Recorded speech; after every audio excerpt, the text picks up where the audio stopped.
Hello hi, कैसे हैं आप लोग। Welcome back to biology lounge. This is lecture 2 of the biochemistry series, where today हम लोग कंटिन्यू करेंगे our previous lecture, lecture number 1, जिसमें हमने बात की थी about pH, pKa, Henderson Hasselbalch equation, उसके different different forms, all of that. हमने ये सब सारी मोटी मोटी बात कर ली है। आज हम उसी को कंटिन्यू करेंगे एंड मेजरली हम बात करेंगे पीकेए के बारे में, कैसे डिफरेंट एनवायरनमेंट पीकेए वैल्यूज को अफेक्ट करता है उसके बारे में बात करेंगे and we'll study about titration curves. ठीक है, सो लेट्स गेट स्टार्टेड। सबसे पहले हम बात कर लेते हैं पीकेए, राइट।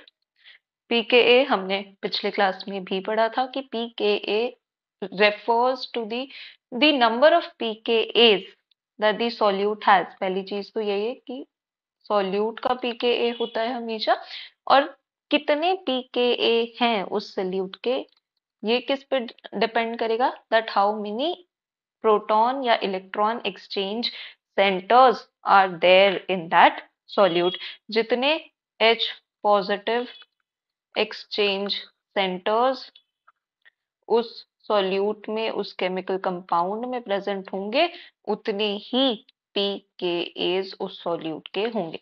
ये बात हमने लास्ट टाइम कर ली थी। इसके साथ हमने ये भी बोला था कि बायोलॉजी में there are two type of exchange centers. दो ऐसे एक्सचेंज सेंटर्स होते हैं मेजरली जिनकी हम बात करते हैं, जिनकी वजह से किसी सॉल्यूट का pKa होता है। Which are they? First is COO minus and COOH, right? जिसमें COOH जो है वो एसिड की तरह काम करता है और COO माइनस जो है वो बेस की तरह एक्ट करता है। So this is centre number 1।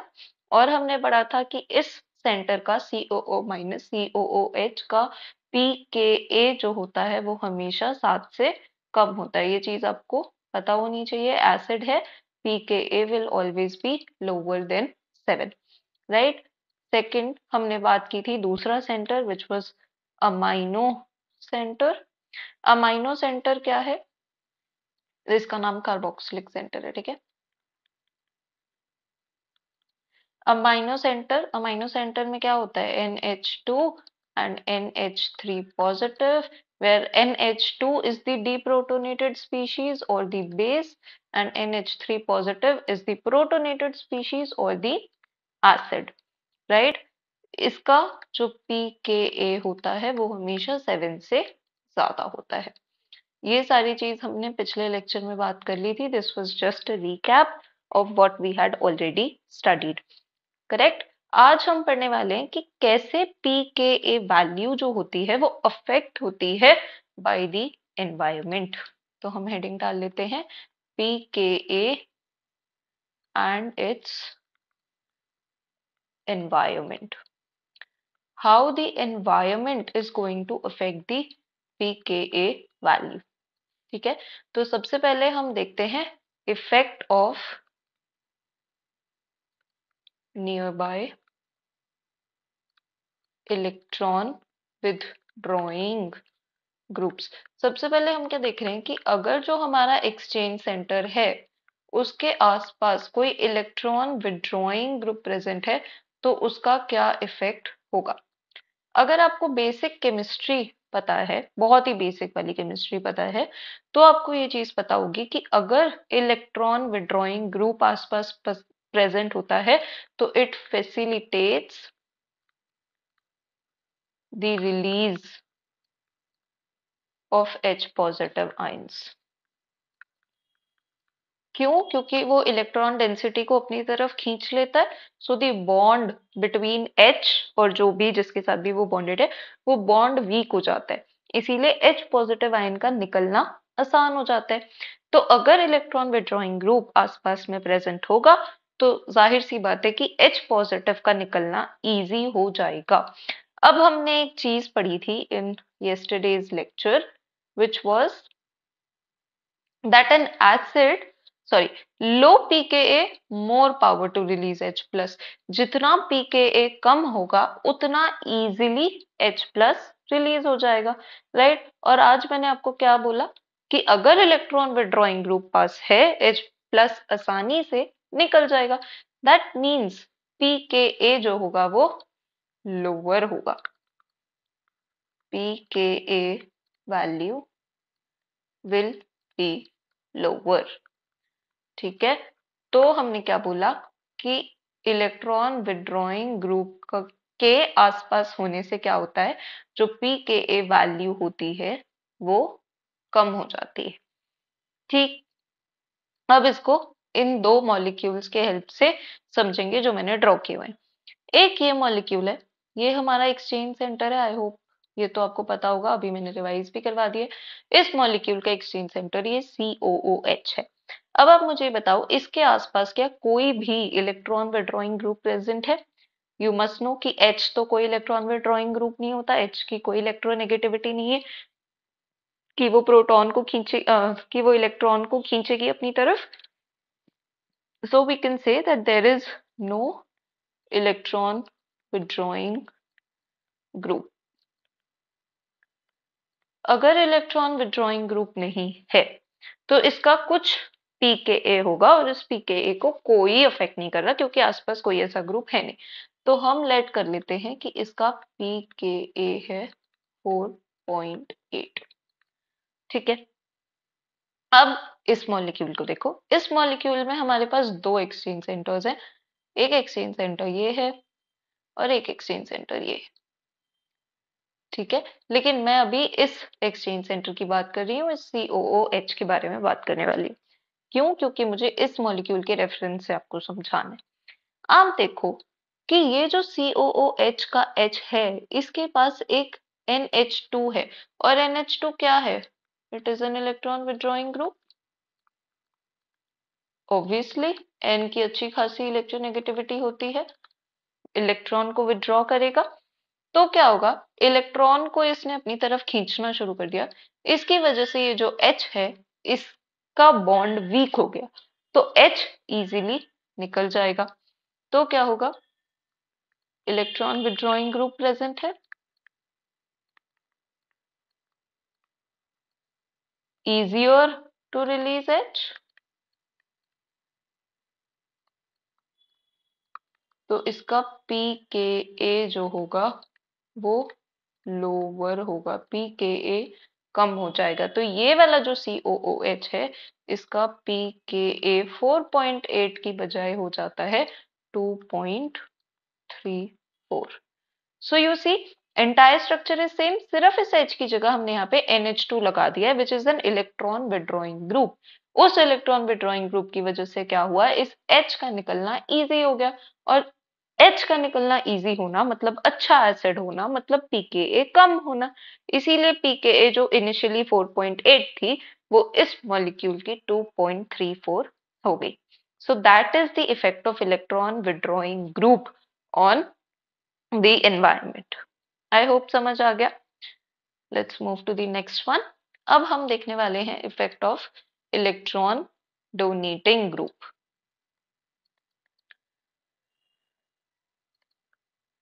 अगर आसपास कोई इलेक्ट्रॉन डोनेटिंग ग्रुप प्रेजेंट है तो क्या होगा, आपको पता होना चाहिए इलेक्ट्रॉन डोनेटिंग ग्रुप है वो इलेक्ट्रॉन ऑलरेडी दे रहा है।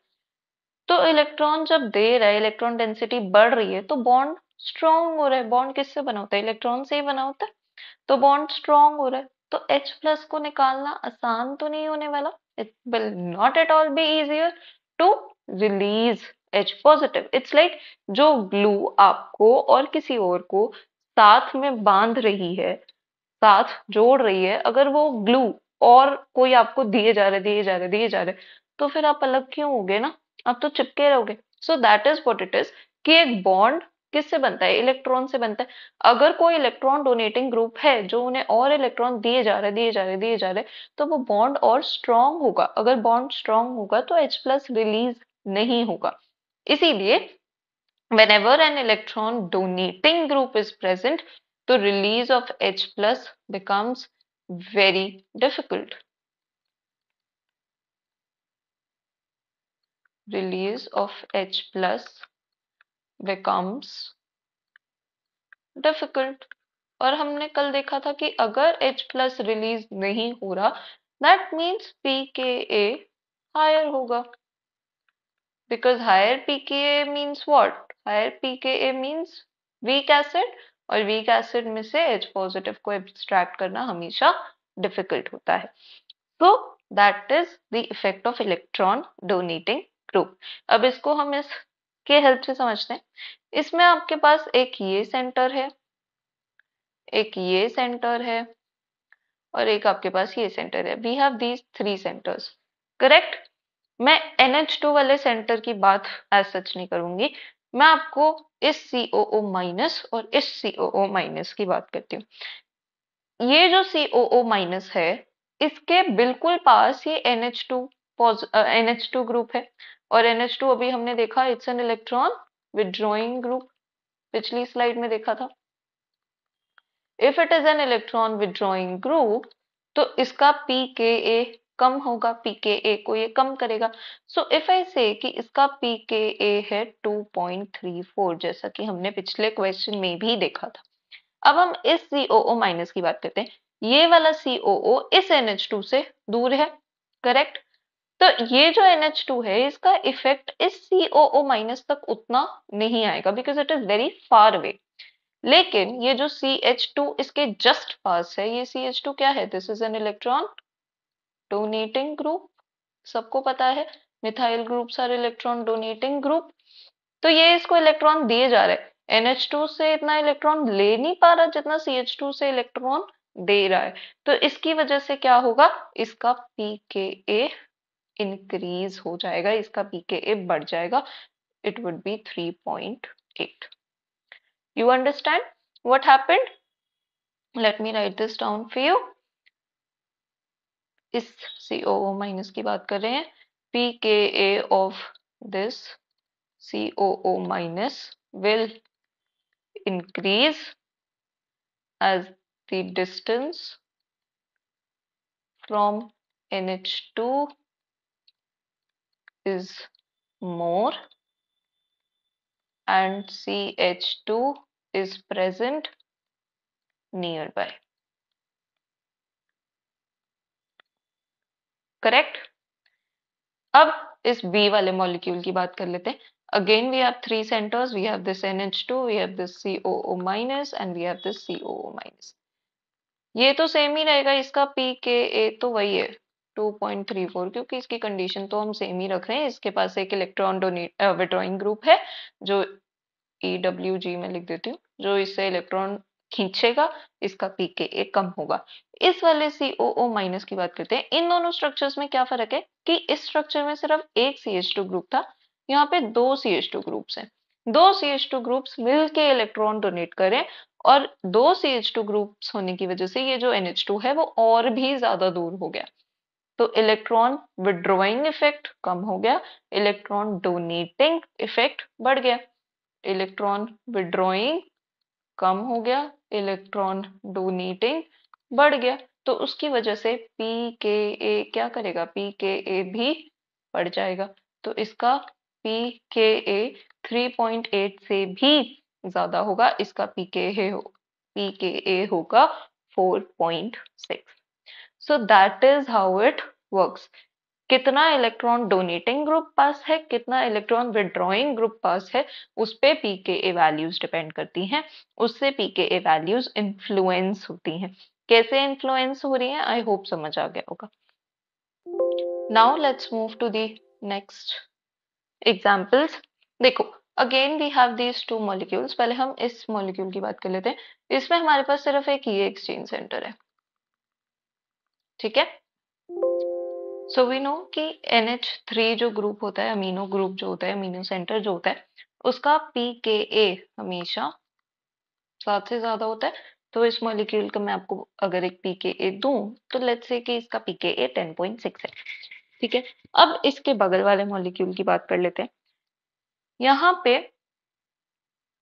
NH3 ग्रुप है which is 1 centre, and COO minus है which is another center. COO minus की बात हमने already कर ली है. So now let's talk about NH3 positive वाला center. So you should know कि ये जो NH3 positive है, हम इसके प्रोटॉन डोनेशन की बात कर रहे हैं. ये जो COO माइनस है, इस बेचारे को भी तो H प्लस चाहिए ना, ये भी तो COH बनना चाहेगा ना. So this, and obviously it has O also, which is a very strong electron withdrawing group.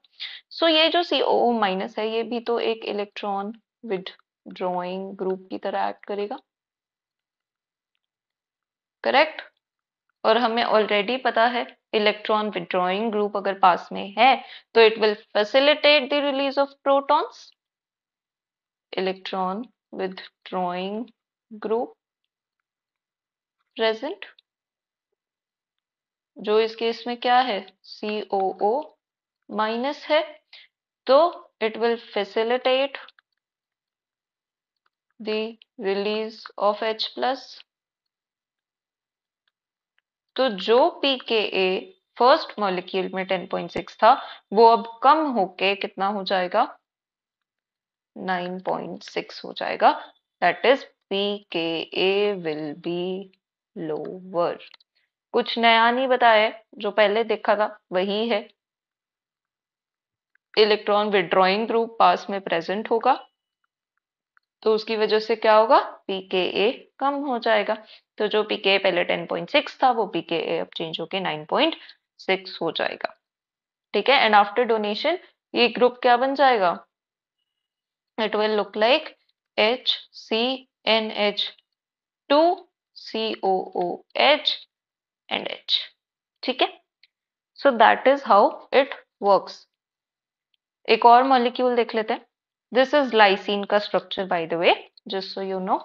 नहीं भी जानोगे तो भी कोई बात नहीं, अभी हमने अमीनो एसिड्स पढ़े नहीं है, but just for your knowledge मैंने आपको बता दिया. ठीक है. अब इसमें देखो हमारे पास कितने सेंटर्स हैं, एक सेंटर, दो सेंटर, तीन सेंटर. यहाँ पे हम NH3 प्लस की बात कर रहे हैं क्योंकि COO माइनस मैंने ऑलरेडी एक्सप्लेन कर दिया है.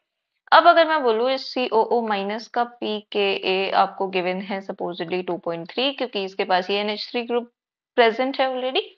NH3 का pKa मैंने आपको दे दिया है 9.6. ठीक है.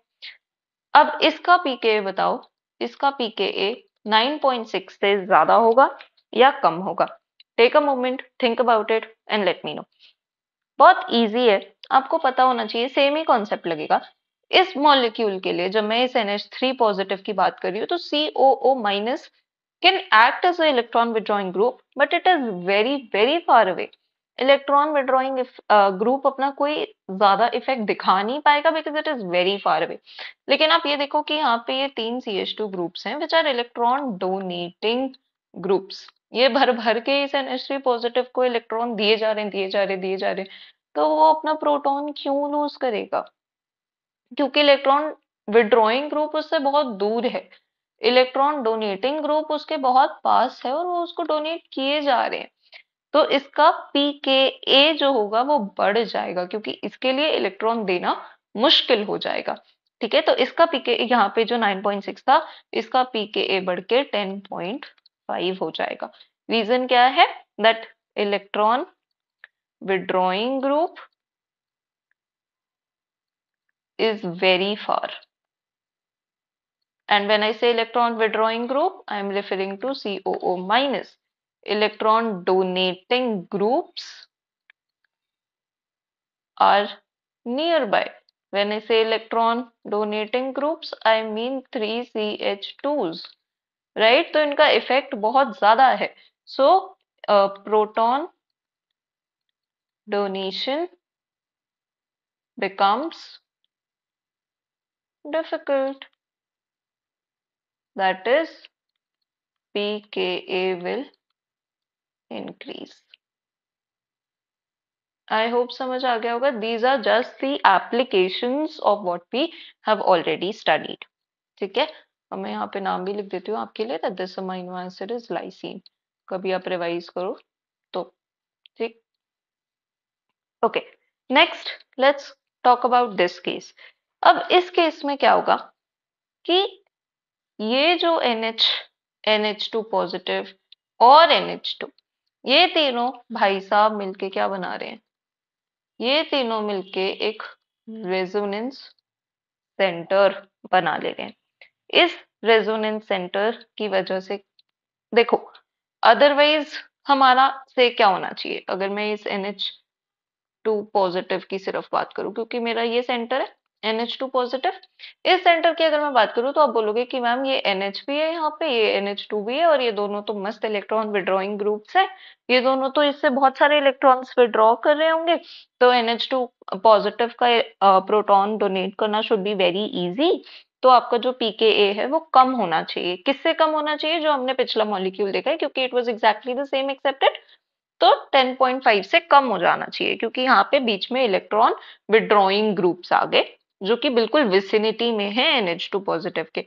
But the catch here in this question is कि ये जो तीनों हैं NH2 positive and this NH2, ये तीनों मिलकर एक रेजोनेंस सेंटर बना लेते हैं। इसके स्ट्रक्चर में मैंने गलतियां कर दी हैं थोड़ी सी, लेट मी रेक्टिफाई देम। ठीक है, ये NH2 NH2 सिंगल बॉन्ड होगा। हाँ, मैं इसको जरा ठीक कर दूं स्ट्रक्चर को। This becomes NH2 NH2 positive and this here will be NH2, या ये स्ट्रक्चर।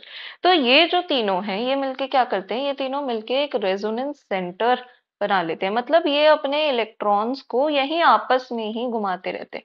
अभी इसके पास था, अब नीचे वाले NH2 के पास चला गया, नीचे वाले से इसके पास चला गया, तो जो प्रोटॉन है वो यहीं इन्हीं के पास घूम रहा है, वो रिलीज नहीं हो रहा। They are not donating their proton for somebody else to use. What they are doing is आपस में ही फेंका फेंक कर रहे हैं, किसी और को नहीं दे रहे। So this is one resonance center you can say। तो क्या होता है, इलेक्ट्रॉन विड्रॉइंग ग्रुप नहीं शो करता, रादर रेजोनेंस की वजह से प्रोटॉन को लेना बहुत मुश्किल हो जाता है। जैसे अगर आपको नॉर्मल केमिस्ट्री अगर पता है तो आपको पता होगा कि बेंजीन में इतने सारे इलेक्ट्रॉन्स होते हैं, लेकिन इलेक्ट्रॉन को एब्स्ट्रैक्ट करना बहुत मुश्किल होता है। क्यों? क्योंकि वो अपने अंदर ही इलेक्ट्रॉन को घुमाता रहता है, उससे खेलता रहता है, किसी और को नहीं देता। तो यही वाला सीन यहाँ पे है कि ये जो प्रोटॉन है ये तीनों आपस में उस प्रोटॉन से खेल रहे हैं, किसी और को नहीं दे रहे, इसीलिए जो आपका pKa है वो कम होने की बजाय बल्कि और ज्यादा बढ़ जाता है। It is even more difficult to abstract this proton. आप समझ रहे हो? Let me write this down for you, let me take another slide. हमने क्या बोला, the three nitrogen centers behave as a resonating structure,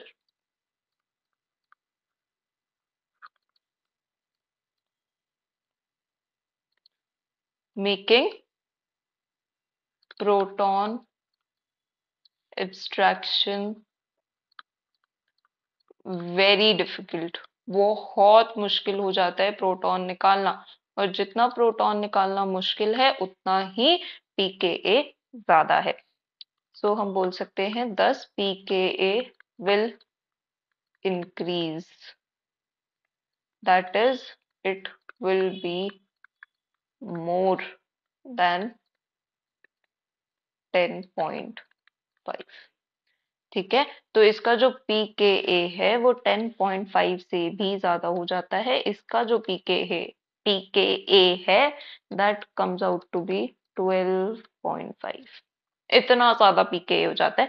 and you should know that these are the structures for arginine. और क्योंकि arginine का pH इतना ज्यादा होता है, इवन सबसे ज्यादा होता है, इसीलिए arginine is the most basic amino acid. हम क्या बोलते हैं, that arginine is the most basic amino acid। ठीक है, on that note you should also know that aspartate is the most acidic amino acid. Just for the facts you should no कि सबसे basic amino acid arginine होता है और सबसे ज्यादा acidic amino acid aspartate होता है। ठीक, ऑन दैट नोट हमारा खत्म होता है effect of environment on pKa, कि पीकेए पे एनवायरनमेंट का क्या इफेक्ट होता है। ठीक है, इसके बाद नेक्स्ट जो चीज हमें देखनी बहुत जरूरी है, that is the effect of pKa with buffering.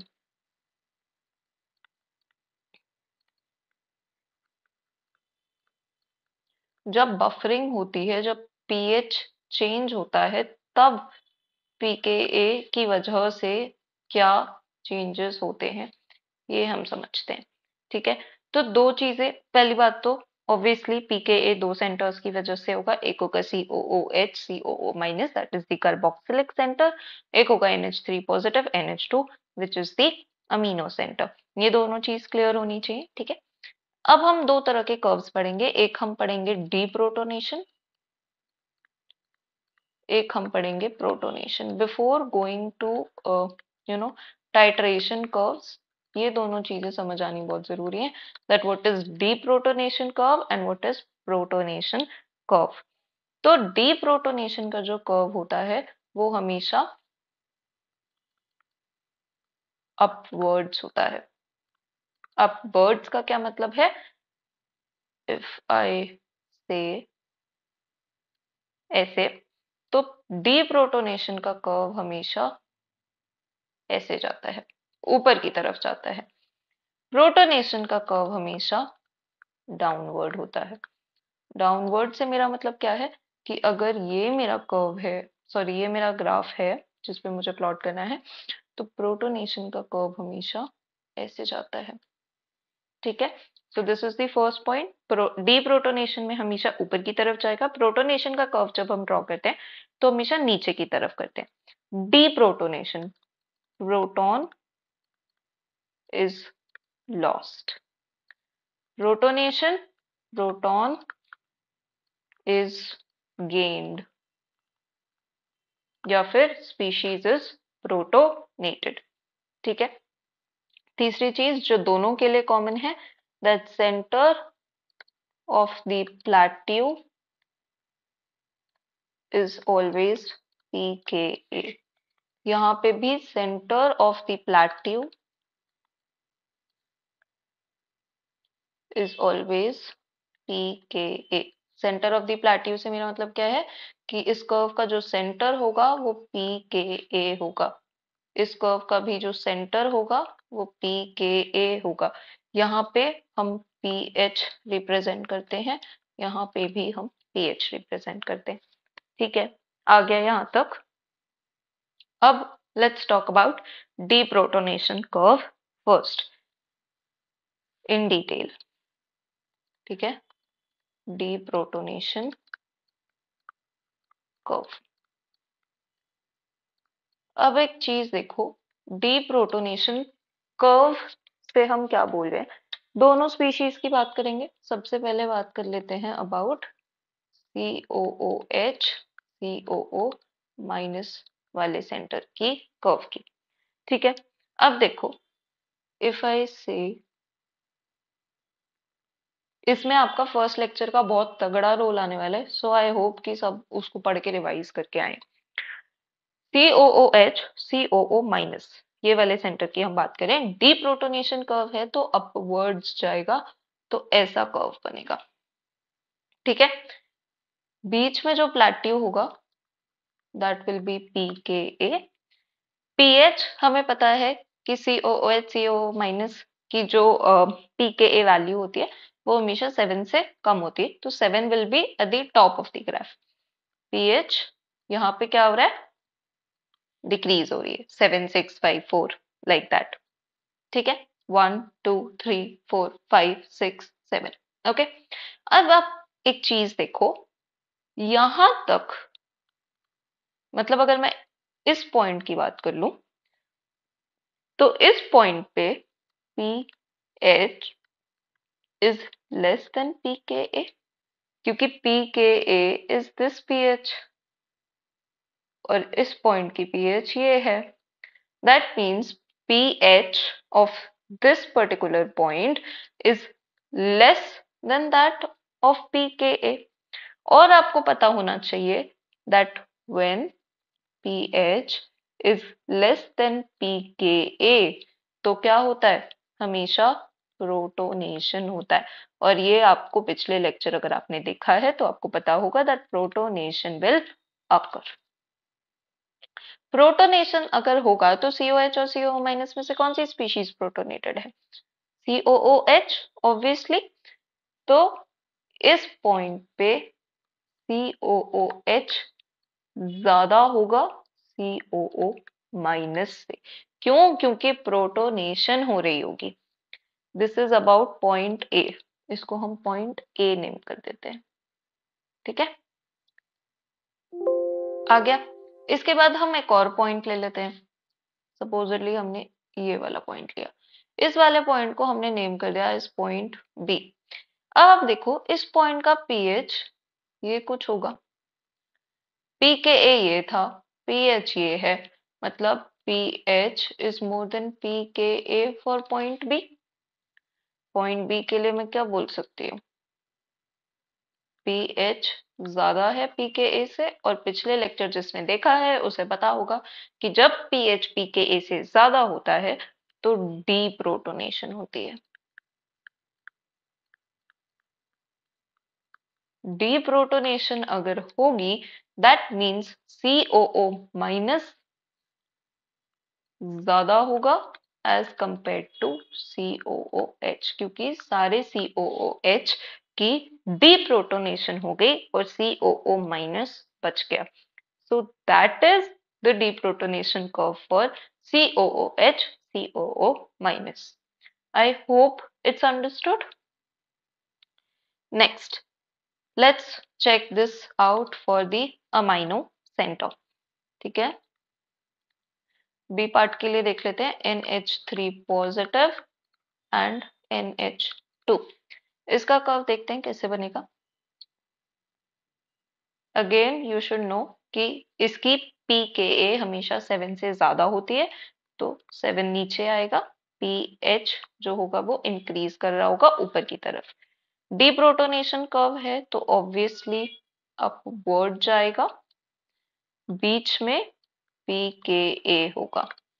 ठीक है, अगेन हम दो पॉइंट्स लेते हैं, one is point A, another is point B. Point A जो है वहां पर pH is less than pKa. For point A, we know that pH is less than pKa, और जब भी pKa ज्यादा होता है pH कम होता है, तो सेम चीज है, प्रोटोनेशन होगी। प्रोटोनेशन विल occur, और प्रोटोनेशन होगी तो NH3 पॉजिटिव और NH2 में से प्रोटोनेटेड कौन है? NH3 positive. तो नेचुरल सी बात है कि NH3 पॉजिटिव की कॉन्सेंट्रेशन बहुत ज्यादा होगी as compare to NH2। Now let's talk for point B. Point B पे आप देखो, पॉइंट बी का पीएच यहाँ कहीं है और पीकेए यहाँ कहीं है, तो पीएच ज्यादा होगा, pH is greater than pKa. PH अगर ज्यादा है तो डी प्रोटोनेशन होगा। डी प्रोटोनेशन अगर हो रहा है that means deprotonated species अगर ज्यादा है, तो इन दोनों में से NH2 is deprotonated, so we'll write that NH2 बहुत ज्यादा होगा as compare to NH3 positive. Why? Because pH is more than pKa। ठीक है, these will be the deprotonation curves for both the carboxylic center and the amino center. I hope deprotonation curve समझ आ गया होगा। अगर हाँ तो protonation curve बहुत इजी होने वाला है। प्रोटोनेशन कर्व्स भी देख लेते हैं।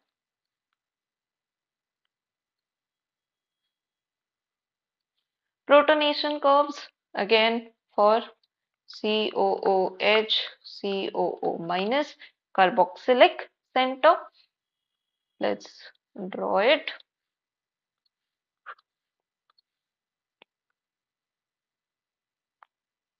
ठीक है, प्रोटोनेशन कर्व है ऊपर से आएगा, ऊपर से नीचे की तरफ आ रहा है इसलिए 7 को ऊपर रखेंगे।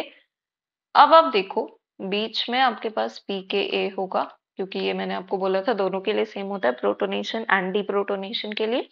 अब आप एक चीज देखो, again let's take 2 points, this is point A and this is point B।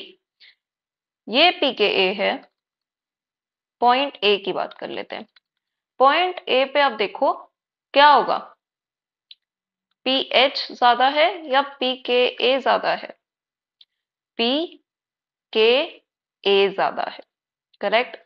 देखो ना, ये pKa है, यहाँ पे pH है, ये 7 है तो pH डिक्रीज हो रहा होगा ना बच्चे नीचे की तरफ। तो pKa यहाँ है, pH यहाँ है, pH कम है, pKa ज्यादा है, दैट मीन्स प्रोटोनेशन होगा। प्रोटोनेशन अकर, इन दोनों में से प्रोटोनेटेड स्पीशीज कौन सी है? COOH। तो COOH बहुत ज्यादा होगा as compare to COO minus. Now let's look at point B। Point B का pH is somewhere close to 7, pKa is somewhere over here, तो हमें पता है pH ज्यादा है as compare to pKa। Deprotonation हो जाएगा। डीप्रोटोनेशन अगर होगा तो इन दोनों में से डीप्रोटोनेटेड स्पीशीज COO माइनस है, तो COO माइनस बहुत ज्यादा होगी as compare to COOH। I hope this is understood. A very similar case will be for the amino group also, NH2 and NH3 positive। इसका भी प्रोटोनेशन कर्व बना लेते हैं, 7 नीचे होगा, ऊपर होगा, क्योंकि प्रोटोनेशन कर्व हमेशा इस तरीके से जाता है। यहाँ पे pKa होगा, again let's take 2 points, this is A, this is B। Point A पे क्या होगा, pKa ये है, pH ये है, तो pH कम है देन दी pKa। pH अगर कम है तो प्रोटोनेशन होगा, प्रोटोनेशन अगर होगा तो यहाँ पे NH3 ज्यादा हो जाएगा than NH2, because NH3 positive is the protonated species। पॉइंट B पे pH ज्यादा है देन दी pKa, तो डीप्रोटोनेशन होगा। ये प्रोटोनेशन डीप्रोटोनेशन मैं कैसे लिख रही हूँ, लेक्चर 1 में समझाया है, so please go back and see if you haven't seen, या फिर आप रिलेट नहीं कर पा रहे हो, प्लीज देखो, आपको समझ आएगा कि क्यों pH ज्यादा पे डीप्रोटोनेशन होती है और pH अगर pKa से कम है तो प्रोटोनेशन होती है। ठीक है, तो डीप्रोटोनेटेड स्पीशीज NH2 है, प्रोटोनेटेड डीप्रोटोनेटेड स्पीशीज भी वहां समझाया है, so go back and see please. तो यहाँ पे क्या होगा, डीप्रोटोनेटेड स्पीशीज यानी कि NH2 बहुत ज्यादा होगी as compare to NH3 positive. So these are the protonation and deprotonation curves. ठीक है, इसके बाद हम बात करेंगे about titration curves. So I think ये वीडियो ऑलरेडी काफी लंबी हो गई होगी शायद, so I think we should continue with titration curves in the next lecture, क्योंकि टाइट्रेशन कर्व समझाने में टाइम लगेगा and I do not want to rush through, वरना समझ नहीं आएगा। So let's go through titration curves in the next part of the video, which will be lecture 3 of this biochemistry series. What I would request is कि हो सकता है ये थोड़ा सा टफ, थोड़ा सा कंफ्यूजिंग लग रहा हो, लेकिन बायोकेमिस्ट्री को यहाँ पे छोड़ना मत, क्योंकि मोस्ट ऑफ अस यही करते हैं। मैंने भी किसी जमाने में यही गलती की थी कि मैंने बायोकेमिस्ट्री को इससे डर के छोड़ दिया था, लेकिन अगर छोड़ दोगे तो कभी समझ नहीं आएगी। Just go through these lectures, hang through, इनको थोड़ा सा समझ लो, बियर कर लो, 2-3 बार लिख के देख लो, प्रैक्टिस कर लो, समझ आ जाएंगे। एंड आफ्टर दैट बायोकेमिस्ट्री बहुत इजी हो जाएगी, ट्रस्ट में। और एक बार बायोकेमिस्ट्री अगर समझ आ गई तो उससे इंटरेस्टिंग और कुछ भी नहीं है। So please hang in there, ये 2-3 लेक्चर्स, आई थिंक टाइट्रेशन के बाद we can move to the actual amino acids. तो एक लेक्चर और है, उसके बाद we will start with the core amino acids, core biology. ठीक है, तो इन द नेक्स्ट वीडियो हम टाइट्रेशन के बारे में पढ़ लेंगे। आज हमने पीकेए और उसके नेबरिंग ग्रुप्स का उस पे क्या इफेक्ट होता है वो बात की है। प्रोटोनेशन और डीप्रोटोनेशन कर्व समझे हैं। अगर कोई भी डाउट है या कुछ भी नहीं समझ में आया है, you can let me no, चाहे कमेंट्स में, चाहे मेल पे, चाहे टेलीग्राम पे। ये जो पीडीएफ है इसका combined PDF of the first lecture and this lecture मैं अपलोड कर दूंगी, क्योंकि कॉन्टिन्यूएशन में टॉपिक है। तो वैसे तो मैंने फर्स्ट लेक्चर का कर दिया है, लेकिन इसका भी मैं कर दूंगी on Biology Lounge at Telegram. So you can visit there and you can download the PDF if you want to. And I'll see you very soon with the third lecture. Bye bye. Have a good day. Happy learning.